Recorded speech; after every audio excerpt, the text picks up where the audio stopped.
Il est 19h, bonsoir à tous, voici les titres de l'actualité de ce lundi. L'expédition vers les régions du vaccin contre le nouveau coronavirus démarre à Casablanca. L'opération se déroule dans des conditions de sécurité très renforcées en prévision du lancement cette semaine de la campagne d'immunisation de 33 millions d'habitants. Carambolage ce matin au niveau de l'axe autoroutier Casa-Berchid. 35 véhicules sont impliqués dans une série de collisions sur fond de brouillard très dense. Le bilan fait état de quelques blessés légers et de lourds dégâts matériels.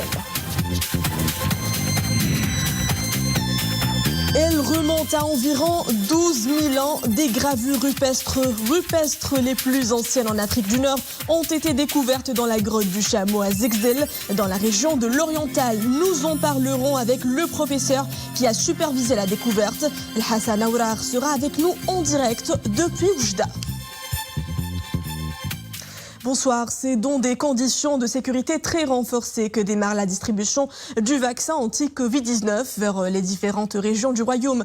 Les premiers camions chargés des doses du vaccin ont quitté dans la matinée la régie autonome des frigorifiques de Casablanca vers les vaccinodromes. Tout est fin prêt pour le lancement cette semaine de la vaste opération de vaccination nationale. On en fait le point avec Mohamed Aïtlishgar. C'est sous bonne escorte que les premiers lots du vaccin AstraZeneca sont stockés avant d'être dispatchés sur les régions. Au cœur de ce dispositif, un espace de 50 000 mètres carrés. Un espace de stockage et de livraison où les journalistes grelottaient ce matin de froid. La température dans cette zone de livraison est maintenue entre 2 et 8 degrés centigrades. Au niveau de cet espace de stockage et de livraison, les commandes sont préparées de même que les expéditions du vaccin, toujours dans des conditions strictes de température et de transport.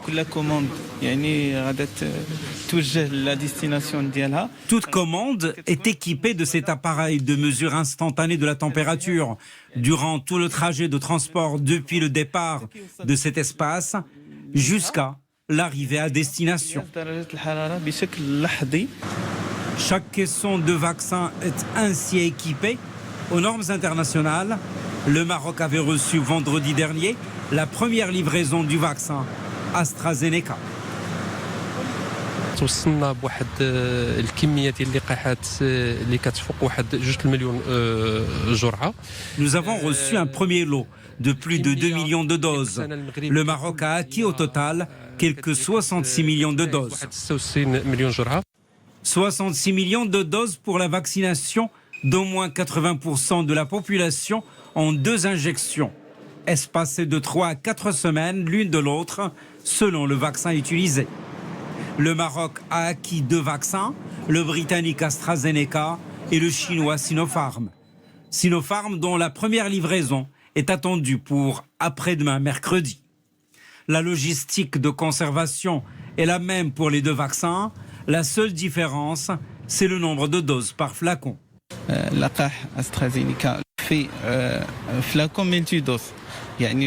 Pour le vaccin AstraZeneca, les flacons sont multidoses. Chaque flacon contient 10 doses, mais pour Sinopharm, il n'y a qu'une dose par flacon.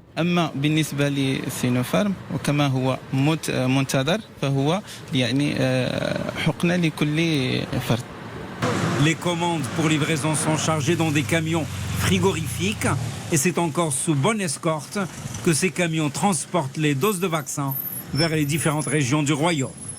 En exécution des hautes instructions royales, le Maroc a acquis des vaccins suffisants pour 33 millions d'habitants, soit 66 millions de doses de vaccins. Et pour éclairer les zones d'ombre qui subsistent autour de la future campagne de vaccination, nous avons le plaisir de recevoir en duplex le professeur épidémiologiste Mohamed Amin Berho. Professeur, bonsoir. Nous sommes face à 2 actualités majeures. La réception de la première livraison du vaccin AstraZeneca et l'arrivée attendue du vaccin Sinopharm mercredi. D'abord, professeur, expliquez-nous les données cliniques de ces 2 vaccins. En quoi sont-ils différents ? Salam alaikum à vous et aux chers téléspectateurs. Donc les deux vaccins, ils se ressemblent beaucoup concernant l'efficacité et la sécurité, donc presque les mêmes résultats concernant la sécurité et l'efficacité. La différence, c'est le principe de fabrication. Donc le vaccin AstraZeneca, il se base sur un vaccin vecteur. Donc il utilise un vecteur adénovirus. Donc on insère des composantes du virus SARS-CoV dans un adénovirus pour permettre donc d'obtenir le vaccin. Alors que pour Sinopharm, il se base sur la technique virus inactivé. Donc, le virus, il n'est pas capable de produire l'infection, mais il garde toutes ses caractéristiques antigéniques pour induire l'immunité chez la personne bénéficiant de la vaccination. Concernant les autres ressemblances en plus de l'efficacité de l'inocuité, donc il y a 2 doses. Donc, ce qui change qu'avec AstraZeneca, donc à 4 semaines d'intervalle, donc 2 injections à 4 semaines d'intervalle, alors que pour Sinopharm, 2 injections à 3 semaines d'intervalle. Justement, pour être considéré comme complètement vacciné, 2 doses sont nécessaires, comme vous l'avez bien précisé. Mais pourquoi cette différence d'intervalle, professeur Barhou? Tout produit pharmaceutique, que ce soit un médicament ou un vaccin, il suit un protocole dans sa fabrication. Donc, les essais cliniques qui ont été réalisés, donc ils ont montré que le maximum d'efficacité est obtenu avec ces intervalles-là. Donc, il faut respecter le protocole pour lequel a été développé le vaccin, en se basant sur les essais cliniques qui ont montré que pour AstraZeneca, c'est 4 semaines d'intervalle et pour Sinopharm, 3 semaines d'intervalle. Donc, il faut bien respecter et je vous remercie d'avoir souligné ce point. Donc, pour les personnes, ils sont donc invités à faire la 2e dose, donc après la première. Autre question aussi, interrogation que se posent les citoyens et qui revient le plus. Est-ce que les technologies adoptées par les 2 vaccins permettent-elles aux vaccins d'immuniser contre les nouvelles souches ? Selon les données qui existent actuellement, que ce soit sur le plan scientifique ou les déclarations des laboratoires de fabrication, donc il soulève que les 2 vaccins sont encore efficaces pour la nouvelle souche, donc vu qu'il n'y a pas une grande modification de la structure du virus. Mais pour être à 100% sûr, c'est le temps qui va permettre de prouver cette hypothèse, donc restons optimistes. Donc jusqu'à maintenant, il n'y a pas de données en faveur que le virus échappe à l'efficacité vaccinale. C'est bien clair. Professeur Mohamed Amin Barhou, je rappelle que vous étiez en direct avec nous depuis la ville de Fès. Merci pour tous ces éclairages. Bilan Covid à présent, 337 nouveaux cas confirmés pendant ces dernières 24 heures, sur un total d'un peu plus de 5779 tests réalisés, 1031 nouvelles rémissions depuis hier, 18h, et 22 décès.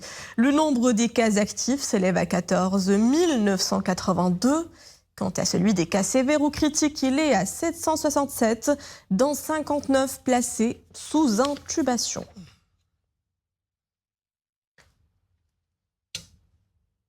La guerre des routes a encore sévi en cause, pas vraiment un excès de vitesse, mais plutôt l'état du ciel. Il était bien voilé ce matin près des Côtes, un épais brouillard qui réduisait sensiblement la visibilité des conducteurs sur l'axe autoroutier Casa-Berchid, d'où l'entrée en collision de plusieurs véhicules, 35 au total, dont des poids lourds. Plus de peur que de mal, le carambolage n'a fait que quelques blessés légers. Retour en images sur cet incident avec Monia Marouche, Bouchaïb Amaré et Soufiane Ibrahimi.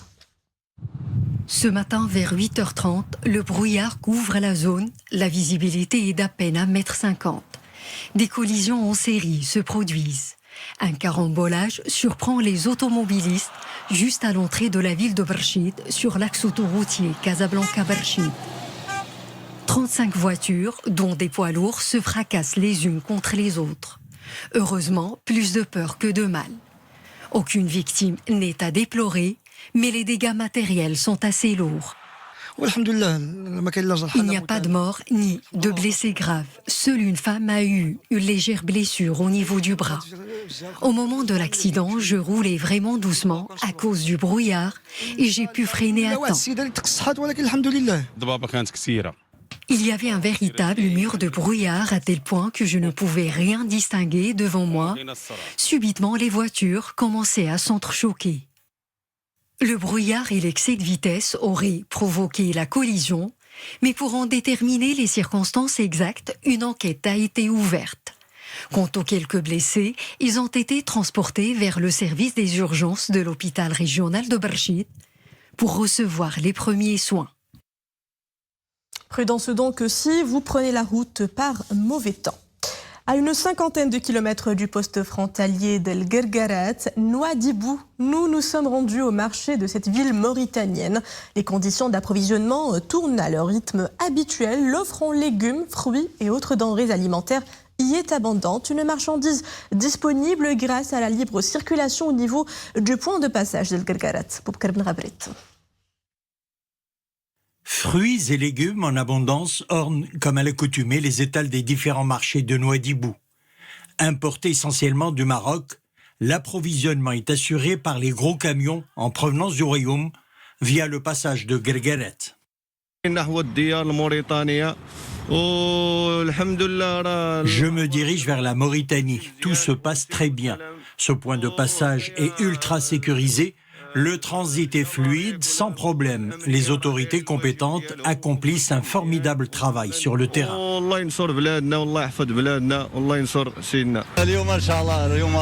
Cette journée du 24 janvier coïncide avec mon retour à la mère patrie. J'étais en Côte d'Ivoire où s'est déroulée ma principale mission. J'ai marqué une halte express au Sénégal. Le passage par la Mauritanie s'est bien passé. Aucun incident, aucune crainte à se faire.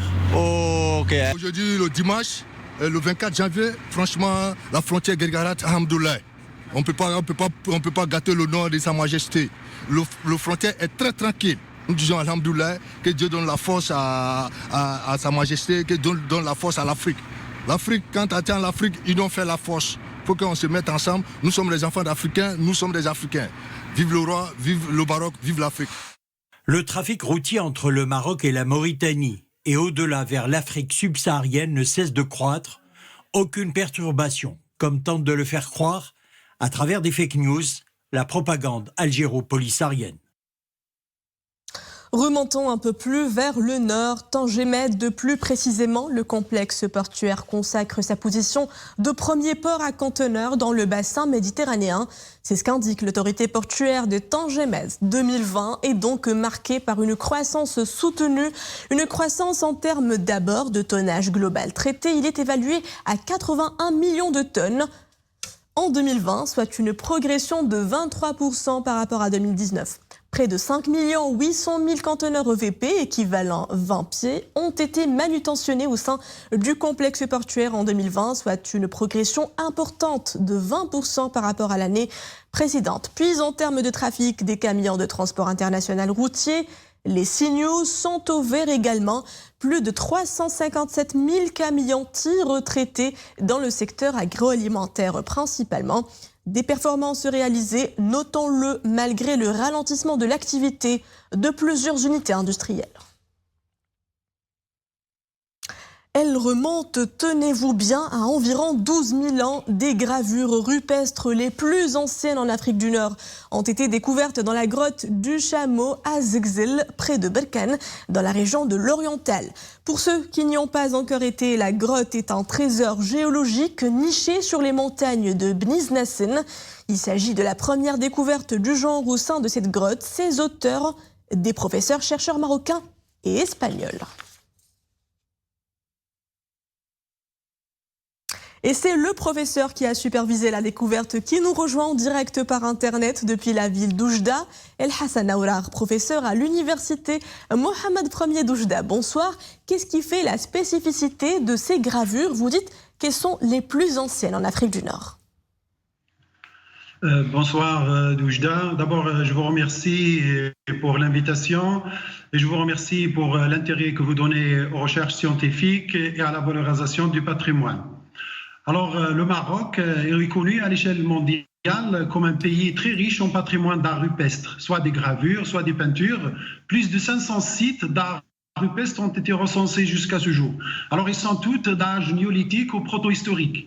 Mais cette découverte, elle est la plus ancienne inscription d'hommes préhistoriques dans une grotte souterraine. Donc, elle remonte, et ce sont des inscriptions qui sont figuratives ou semi-figuratives ou bien des fois géométriques. Donc, ils sont estimés à un âge de 12 000 ans. Par comparaison avec d'autres sites qui sont connus, surtout en Europe, en France, en Espagne ou bien au Portugal. Donc cette recherche rentre dans le cadre de la valorisation du patrimoine dans la région et de connaissances sur l'homme préhistorique, donc qui a été connu dans cette région. Alors la grotte du chameau, il s'appelle aussi Ifri Serracout. Donc c'est un site qui a été classé patrimoine national depuis les années 50, vu son intérêt géologique et spéléologique. Donc pour moi, c'est un musée naturel souterrain. Alors cette découverte, c'est une valeur ajoutée à cette grotte qui fait donc un cachet culturel s'ajoute au cachet géologique et spéléologique. Alors, ce sont les plus anciennes connues à ce jour en Afrique du Nord. Donc, c'est dans les grottes de Bni Iznassen, dans le Maroc oriental. Justement, professeur, comment ce genre de recherche et de découverte impacte-t-il le développement durable au sein de la région de l'Oriental ? Alors, comme on a dit, ça c'est une grotte, on a dit qu'elle est classée patrimoine national. Alors, et vu son importance géologique et archéologique, et il y a à côté une autre grotte qui est classée patrimoine national et inscrite sur la liste du patrimoine mondial, donc il est à 9 km. Donc, dans toute cette région-là, donc il y a un investissement pour développer cette région. Alors, il faut investir dans le culturel et ce sont des richesses et des potentialités énormes que gorge donc dans cette région. Et il y a des investissements qui sont en cours pour ouvrir cette grotte au grand public. Donc, ça a un attrait touristique, surtout du tourisme culturel et scientifique pour cette région. Donc, une chose très importante pour la population, parce que nous, après les découvertes, il faut bien que cette région tire un profit de ses richesses. Alors, il y a des investissements et pour que la région de l'Oriental puisse acquérir aussi donc une zone qui va être aussi touristique grâce à ces découvertes dans la région de l'Oriental. Et à travers vous, professeur, nous émettons l'invitation d'aller visiter la grotte du chameau à Zgzel, qui est une grotte, on le note, signalisée et balisée et visitée par la même occasion tout l'arrière-pays de la région de l'Oriental. Nous vous remercions pour ces précisions. Professeur Hassan Awrar, je rappelle que vous êtes professeur à l'université Mohamed Ier d'Oujda. Merci. Le Chan 2021 en petite escale sportive ce soir sur le terrain. Une performance en demi-teinte pour l'équipe nationale des joueurs locaux après 2 matchs peu convaincants. C'est face à l'Ouganda, adversaire coriace, que les Lions de l'Atlas tenteront de se rattraper et remporter, nous l'espérons, leur ticket pour les quarts de finale. La rencontre sera disputée demain, mardi, à Douala. Nous souhaitons bonne chance aux hommes de l'Hussein Amouta pour la suite de la compétition.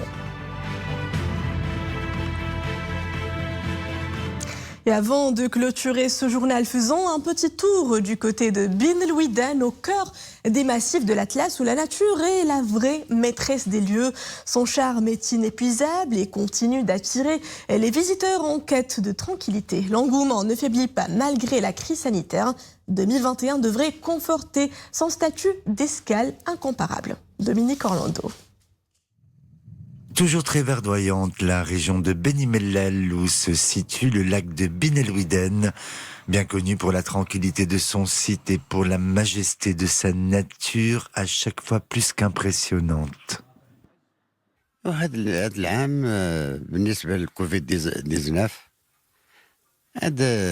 Cette année, à cause du Covid-19, les gens ne se sont pas sentis à l'aise pour voyager. Espérons que cela change rapidement, car ici à Bin El Ouidan, tous sont assurés de passer un moment agréable, soit en famille, soit entre amis.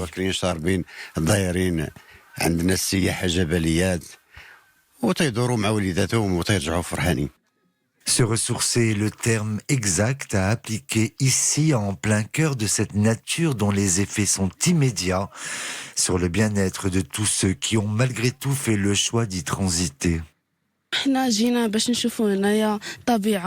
Nous sommes venus pour admirer la nature et ses beaux paysages. On aurait souhaité pouvoir y passer 1 ou 2 nuits, mais pour nous autres étudiants, le prix des hôtels est un petit peu élevé. Les unités hôtelières présentes sur le site assurent vouloir alléger le coût de leur nuitée durant tout ce premier semestre 2021, et ce pour encourager le tourisme national et favoriser une reprise plus qu'espérée. Revisiter et revisiter, on ne s'en lasse jamais. C'est ainsi que prend fin cette édition. Merci à vous de l'avoir suivi. L'info revient à 21h avec le journal Raïsia. Il vous sera présenté par Nabila Zarqan. Très belle soirée à tous sur Al-Oula.